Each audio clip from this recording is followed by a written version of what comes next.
Hello, everyone. Welcome and thank you for joining us today. We will be covering 3 common problems facing law firms and how AllRize can solve them. I'm Lauren Round. I'm the Director of Marketing at AllRize, and I'm joined by Robert Jameson, Chief Product Officer at AllRize. Before we dive into the 3 problems, I will turn it over to Robert for a moment just to tell you a little bit about who we are.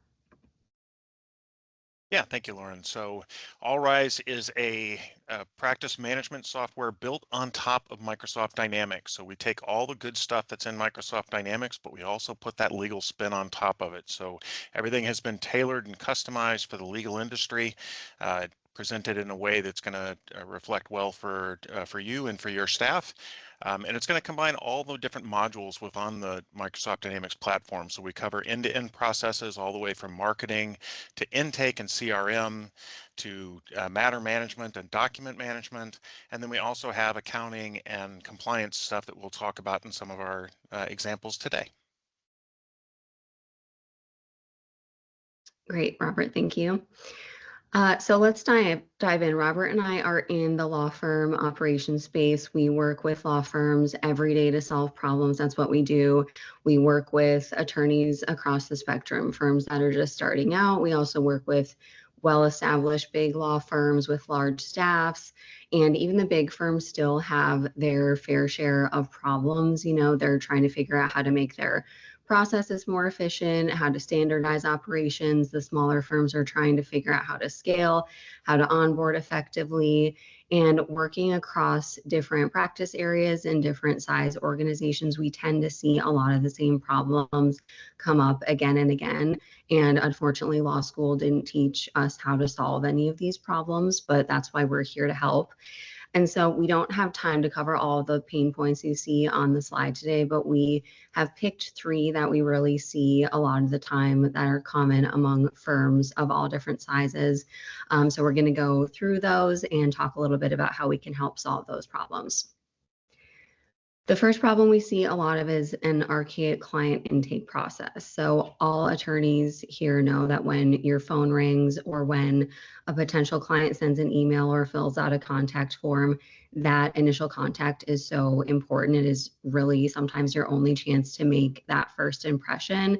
And we all know how competitive the legal space is. So if you don't take that first chance, the client is more than likely going to move on. And equally as important is the process side, how you or your team process that lead on the back end. And there are a lot of different ways to set up a lead processing system. We've seen it all. We've seen teams that write down everything on paper and then hand it off to an attorney. We see teams that have no coverage plan when someone is out, so the phone's just ringing. You know, we've also seen the other end where the process is super impressive and the law firm customer care director could actually run, the recruiting team at the US Navy. So we've seen everything across the spectrum, but no matter where firms fall in that spectrum, there are kind of 3 things that stand out in the intake process: lack of prioritization, manual sorting and emailing, and challenges with analyzing lead data. So starting with lack of prioritization, what do I mean by that? Most lead teams that process inbound inquiries, they process them in the order they were received, which intuitively makes sense, except as a practical matter, that means that they might process and spend time on 5 junk leads and respond to those before they ever even get to 2 really good leads that are likely to actually convert into clients. And that's not ideal, especially when we have more and more research that says clients expect to hear from an attorney that they reach out to either instantly or within an hour of reaching out. We all know that attention spans are decreasing to practically nothing, and clients have kind of been trained through other service industries to expect instant service. And I'm sure a lot of you listening, watching have had this experience where you weren't able to respond to an incoming lead right away for whatever reason, and by the time you get back to them, they don't respond. Maybe they've hired someone else, and that's just a terrible feeling. We want to avoid that at all costs. And then aside from that, on the internal side, when you don't prioritize those high quality leads, you're really having staff waste time on doing research on low quality leads. That's expensive. And at the end of the day, a lot of this process can be automated.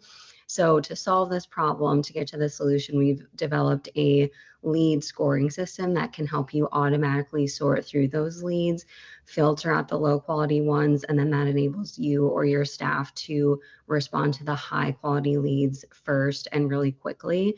So I will hand it over to Robert to talk about our lead scoring model. Yeah, thanks again. So as we look at, how these leads are coming in, right? So they're coming in, as Lauren just indicated, from a variety of sources. They're coming in from direct email campaigns to phone systems to referrals to, a variety of different sources. And all of that information is coming in. You're being asked to process all of it. And so one of the ways that we can approach that challenge of having to make sure that we're focusing on the right stuff first is to develop a lead scoring model. And so this is a way that the system can help the intake process by developing the criteria that your system's going to be able to use to be able to handle those calls. So all the calls are coming in, and then you can have something like an agentic agent that's able to process that information. The system can then be able to put these things into, or give these things a score based on the information. So developing the scoring model, it simply comes down to developing what the criteria is that you want to be able to evaluate when evaluating a lead.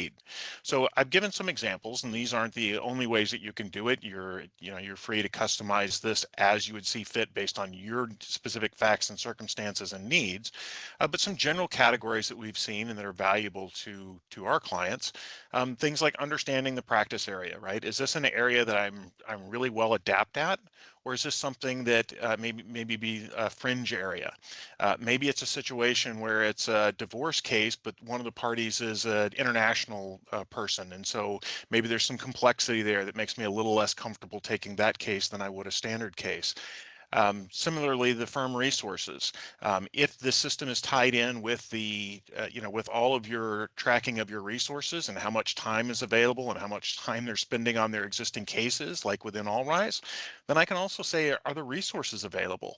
Again, using my divorce example, maybe the particular client is more comfortable dealing with a female attorney, and that female attorney already has a whole lot on her docket. So, is that resource going to be available to service that client, or it would be better to switch to somebody else? So firm resources could be an item that we would include in the scoring model.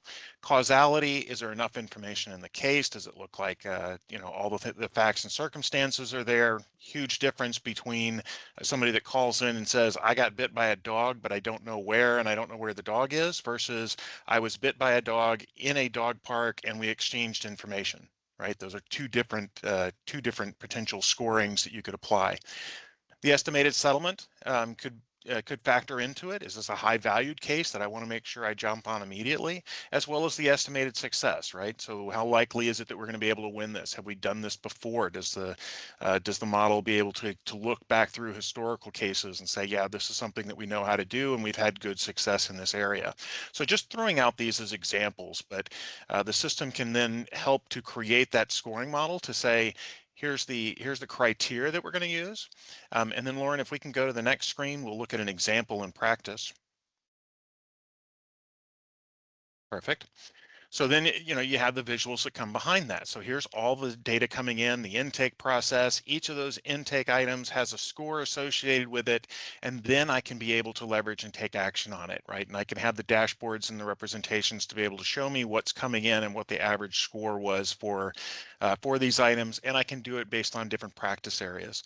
And I should add too that when we look at the scoring model can be different by the different practice areas. How you evaluate one type of case is not necessarily how you would evaluate them all. So just one way that we can try to help to tackle that intake process. So another problem that goes hand in hand with the first is manual sorting and emailing under this umbrella of archaic client intake. So if you or your lead team is manually vetting and responding to every inbound contact, you are really behind. That's an outdated process. There are lots of problems with doing all of this manually. It's really expensive. It's difficult to train staff. It takes a lot of time. The staff has to make, sometimes really subjective calls on the quality of lead. We see wildly inconsistent results in terms of which leads gets advanced and which don't when you're doing all of this manually. We also see very inconsistent responses, either in email or in phone call when it's all manual. So from a branding perspective, that's not ideal. And then, on the time front, you simply cannot respond as fast as firms who have streamlined this process and have, really consistent messaging, really consistent sorting. So setting up an automated sorting and response process can really help with this. Yeah, so obviously, being able to streamline processes is near and dear to any chief product officer's heart, and likely it's near and dear to a lot of your, a lot of the areas that you want to improve on as well.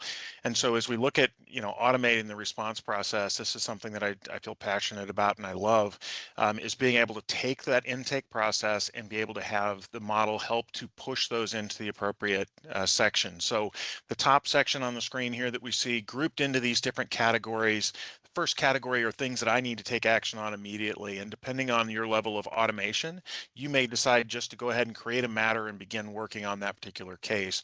Or you may say, like we've done here, present all the things that are the best opportunities. With a couple of button clicks, I can then say manually go create these or automatically go create these matters for me for the ones that I've selected. And maybe I want to look at a few of the other ones in more detail. The next category that I have on the screen here is need more information. So maybe there's something missing as part of the intake process. Maybe they didn't tell me what state they're calling from, and I only practice in certain states or certain jurisdictions. So maybe there's a piece of information that I need. Again, automated wise, what if I could just click a couple of buttons and say, here's the piece of information I'm missing. Please send an email to the person or a text message to the person and automatically ask for that missing piece of information. And then that can go back into our lead scoring and lead automation process. Or another common area for us is being able to do referrals, right? So from a referral perspective, what if I have stuff coming in from a referral agency, or if I'm referring something out? So in this particular case, maybe there's something that's in a particular case environment that that doesn't fit our particular firm, and so I'm going to defer that out to a series of referring agents, right? So again, a couple of clicks of the button, I can click here and I can say send this directly to those referral partners. And then the system can track that. One of the things I love about referrals is being able to track, who did I send stuff to? Who did I send stuff back? I'm in Florida. In Florida, we have lots of back and forth between attorneys where they'll refer stuff to them and then they'll get a particular percentage based on those referrals, and being able to track that's really important. So again, if I can automate that process, put those things into that referral and then track them from that point forward, we've done a great job to help our clients in that regard. The last sort of sub-problem under this area of intake we see is challenges with analyzing lead data. So, as we alluded to, this is a very competitive space. Most of the time, the phone is not ringing for free. In some practice areas and in some markets, you can pay literally hundreds of dollars per click. So you absolutely need to be tracking these leads and also the quality of leads by source. So, recently we worked with a big firm that had a very healthy marketing budget every month across a lot of different mediums. But when we sort of dug in and asked which campaigns were most successful in terms of leads and which were resulting in quality leads, they didn't really know. And it's not just about the numbers, it's about the quality of leads. So we've also seen firms, invest in marketing efforts and the phone does start ringing and leads are up, 40, 50%. But if none of those convert to clients, then that number isn't really impactful to the business. So this is one of the areas where we really see a high ROI for firms that choose to invest in improving their processes.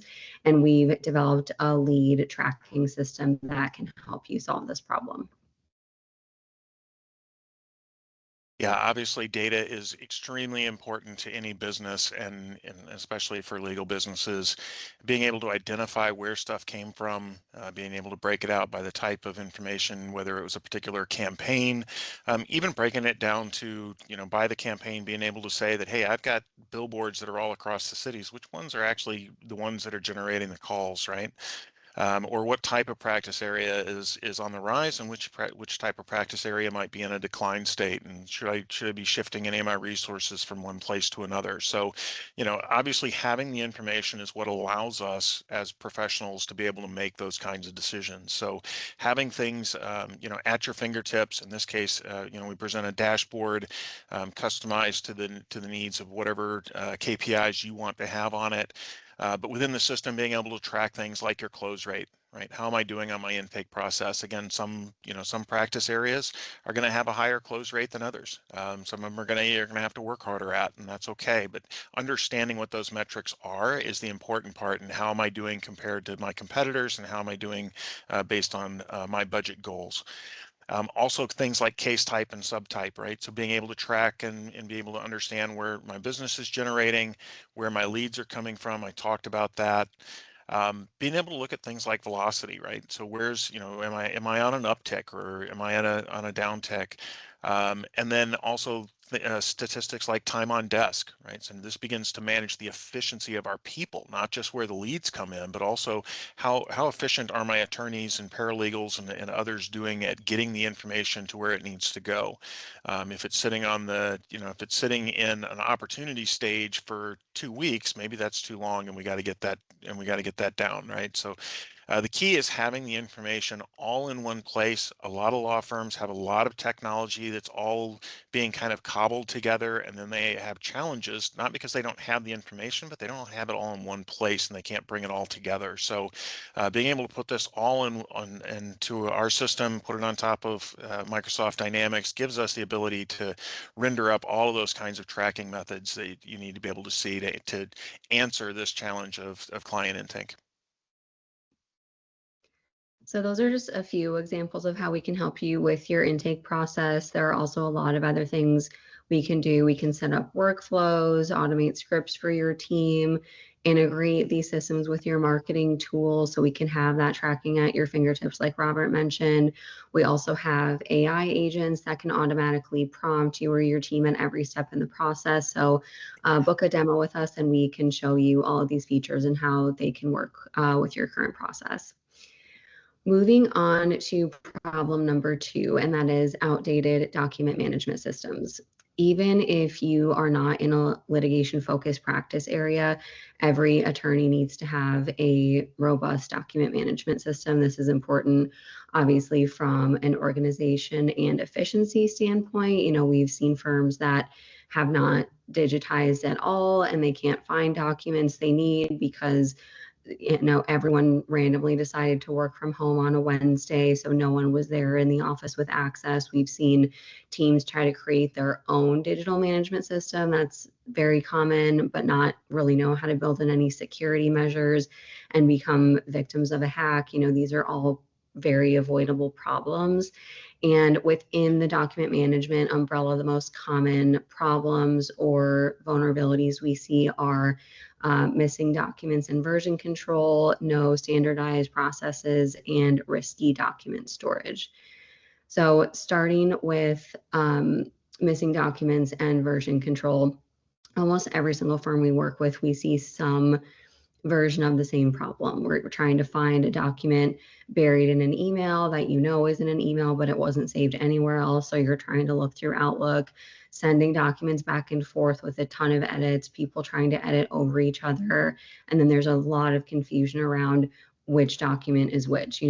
There's one that's labeled pleading one final V2, pleading one final approved. And it's just kind of a nightmare to not have a process in place to be able to locate these documents quickly. And, I know everyone here has seen a list of documents like this with sort of nonsensical names, and staff has to open all of these up. And I also know attorneys who, can organize a lot of information in their heads. And so some of you might be thinking, well, that does sound archaic, but it's kind of a method to the madness. And I know what I'm looking for. So when I see that crazy list, I know what I need. But what I always tell those attorneys is to think about your staff. You know, the staff doesn't have access to that magical file folder system that exists in your head. It's really a nightmare for them. And it's very difficult to scale without those systems in place.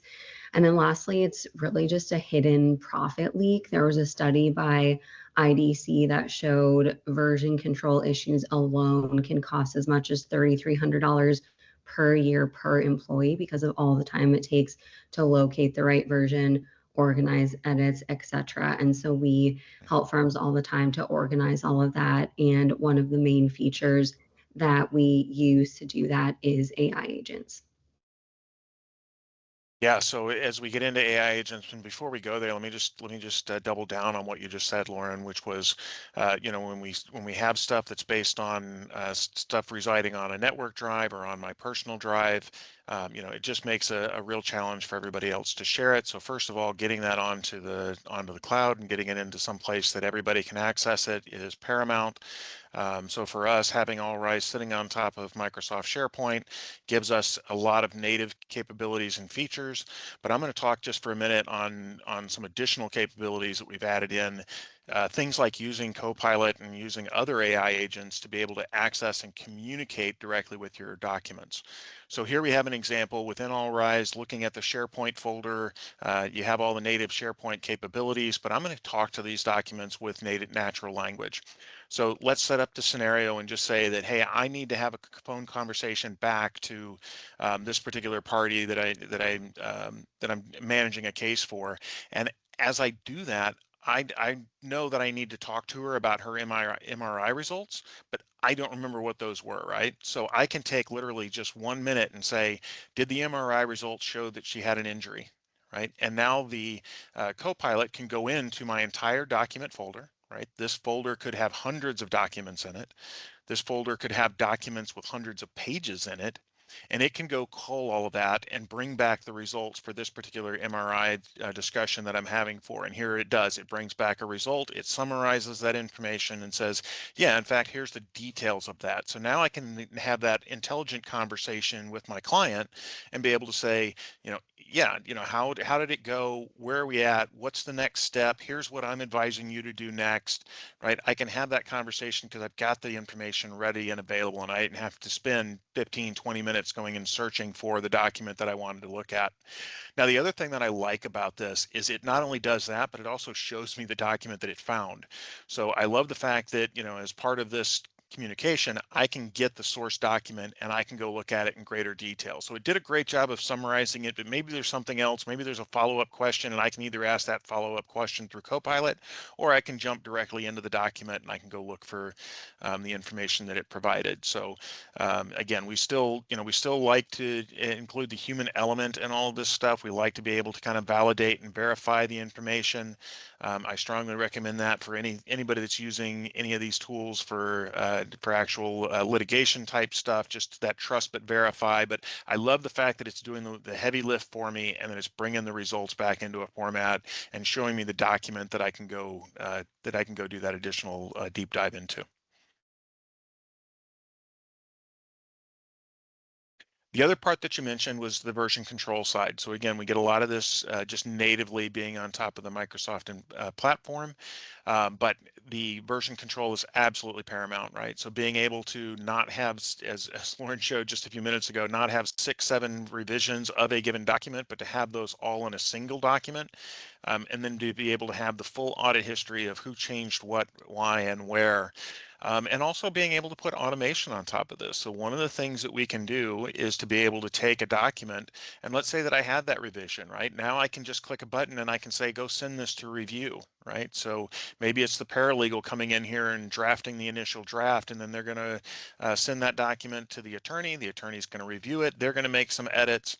They're going to send it back to the paralegal, right? In the old archaic way, that may have been a whole bunch of separate steps. That may have been on a network drive. Then I have to download it. Then I have to send it to email. Then I have to wait for an email back. Then I have to download it, right? You guys know the pain that's involved in that. So being able to have that in one place, being able to write right click and just saying, hey, send this document is ready for review. The person can get in there, make their edits.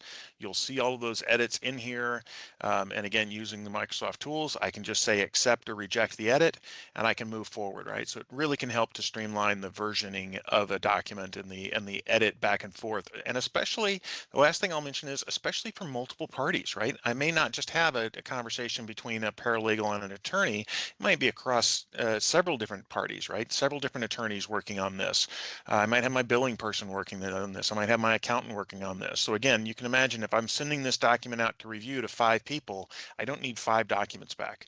I need 5 people to give me feedback, and that's all going to come into the same place. So again, some great stuff that's just natively available in version control and that we further lift up to you guys through our solution. Great. Another problem that we see within document management is on the process side of things and not having a standardized process. So this really materializes. We see this all the time. We see firms get a document dump for a case and the staff goes to work processing it all. And the process is a sticky note on the side where staff is manually checking off all the steps that they have developed themselves. And that might work most of the time. I know people still love their paper. I know people love their own processes, but that type of process is really opening you up to liability in accidentally skipping steps, accidentally missing documents that could be really critical to your clients. The American Bar Association has said that missing documents in discovery or in the claim investigation process accounts for almost 10% of legal malpractice claims. So this really is an area of risk where there's a lot of room for improvement and an area for opportunity. And again, no one ever thinks it can happen to them, right? You never think you're going to miss a document, but we always encourage attorneys to mitigate risk as much as possible, even if you are confident in your current process. And so something that we've developed that can really help with this is automated workflows. Yeah, so again, speaking to the some of the pain points there, we've got a client that currently, if they do a lot of litigation cases, and as they do those cases, the opposing party will submit stuff through the courts, and the courts will publish those documents. And as they do so, if they include stuff for discovery that's in those documents, and and our client misses some of those due dates, they've missed the opportunity, and that's now available as evidence, and there's nothing they can do about it, right? So tracking those dates and being able to know that, hey, we've got a limited amount of time to be able to respond to some of this information can be absolutely critical, as Lauren just mentioned, not only with the Bar Association, but even in just litigating cases. So automating the workflow, dealing with those tasks, again, is just something that comes native to our solution. We want to be able to provide that kind of workflow management process.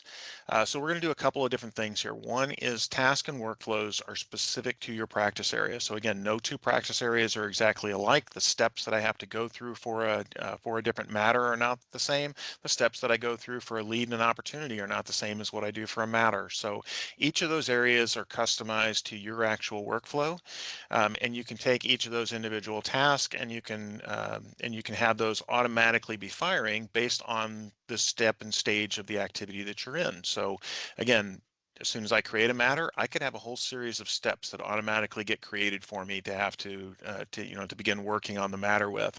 And then as I move from the dependencies between tasks, so as I complete one task, that might then spawn 3 more tasks that I have to do, or those other tasks might have to wait until that first task is done. So in this example, we have the idea of uploading documents, right? So as I upload those documents, there's for one of our clients, there's a tagging process that they have to do, right? They want to make sure they put the right document tags in there, and that just makes it easier to find and source documents later. They do a duplication check, and they make sure that, when they uploaded those documents, they didn't include any duplicate documents. And then also they have to file those documents into a couple of repositories. And so, the idea of uploading the documents was one task that I got. As soon as I got those from the court or from the opposing counsel, I've got to upload those into the system.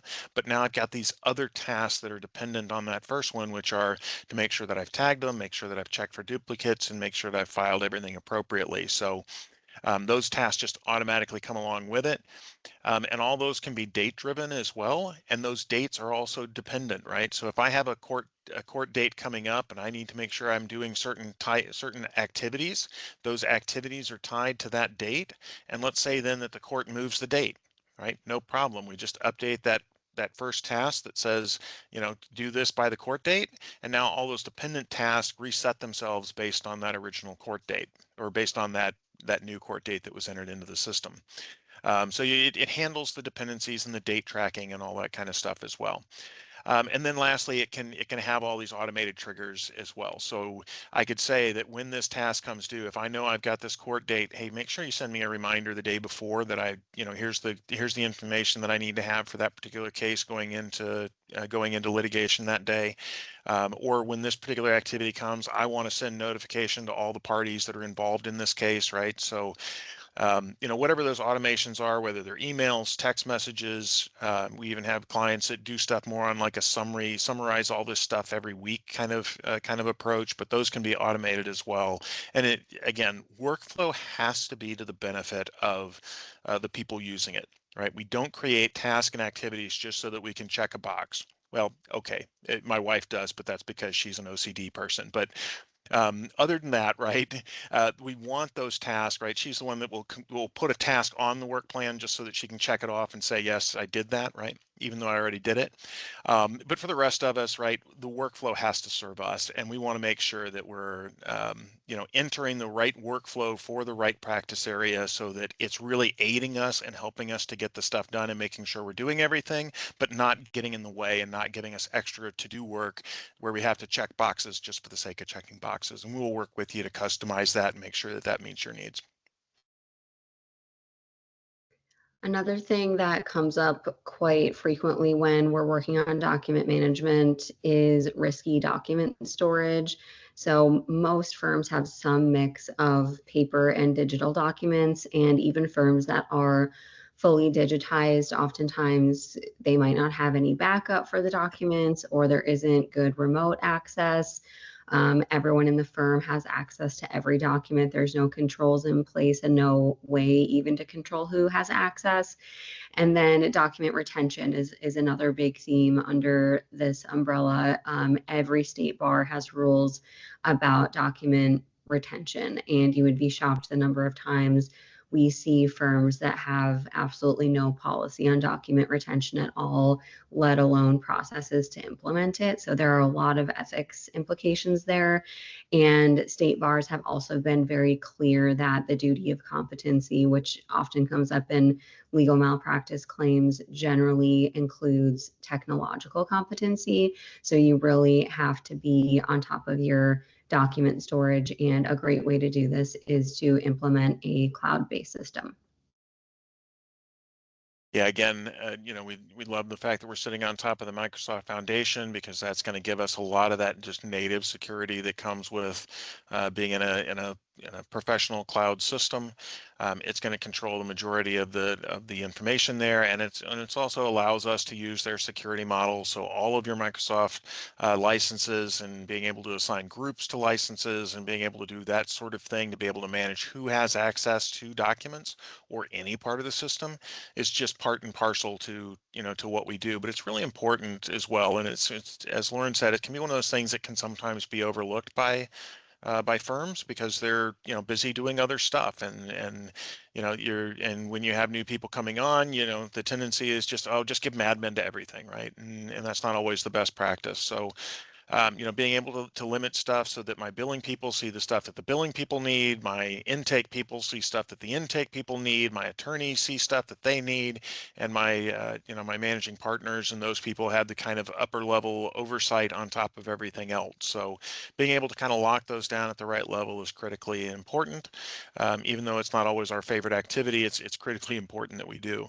But I also want to touch on this other area that continues to evolve, right? So we're taking more advantage of all of the artificial intelligence and agentic AI capabilities in applications. And unfortunately, what some folks are doing is still trying to just navigate their way through the AI world, and they're not necessarily thinking about the security of it. So one of the tools that we will use in here is Purview.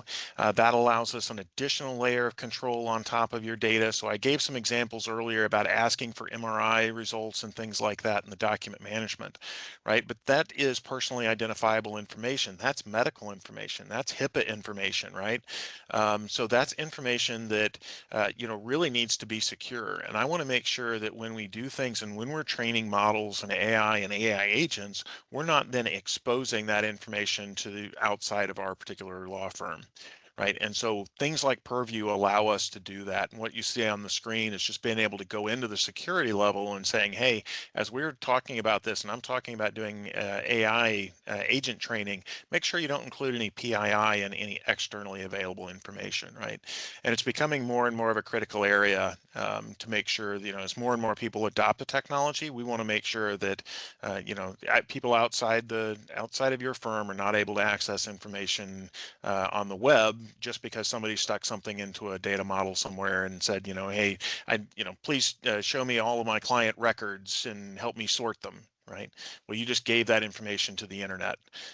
So being able to do that, in a controlled environment in Microsoft, that's done through tenants for those people that are familiar with the technical architecture, but being able to keep that in-house and then also making sure that your AI is not training stuff for external consumption, critically important. It's something we'd love to talk to any firm about if they have those security concerns.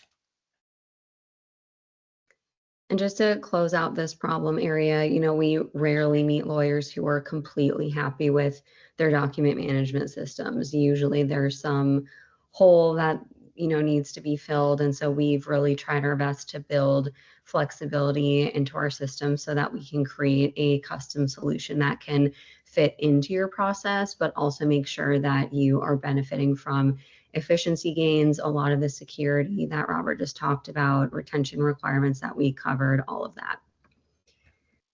Moving on to our last problem bucket, which is lack of strategic data-driven decision-making.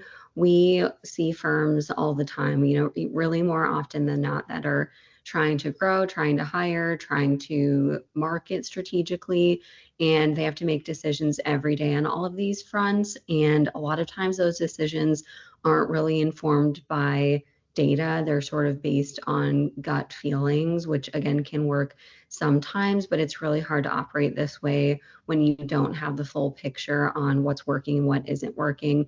And even firms that do track everything and pay attention to their dashboards, they don't necessarily know what to do with it. And this is yet another example of law school didn't teach us how to be entrepreneurs, how to read a P&L, how to scale.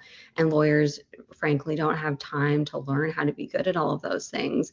But the good news is technology has now advanced to a place where we can not only track everything in your firm, from analytics around the leads that we talked about, to time on desk that Robert mentioned, to hours billed, settlement amounts, and we can show you all of this in a dashboard, but actually give you recommendations on where you can make improvements. And so the system almost acts as a personal consultant that comes in, looks at your books, looks at your operations, and sort of steers you in the right direction.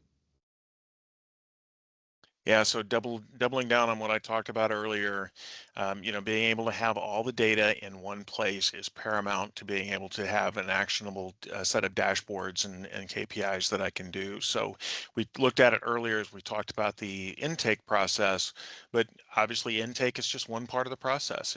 It began with marketing, it went to intake, it went to matter management, and then ultimately it comes down to compliance and the document retention that Lauren mentioned earlier. So how did we do across the board, right? And being able to pull all those pieces of data together. And again, when I have disparate systems, it's really hard to do that. It's not impossible, but having to create integrations between my CRM system and my matter management system and my document management system and my time system and my billing system, pulling all that information together can be a real challenge that's keeping us from being able to take actions against the information that we have. So by doing that, and then by pulling all that information together into things like dashboards, that can give us the information that we need.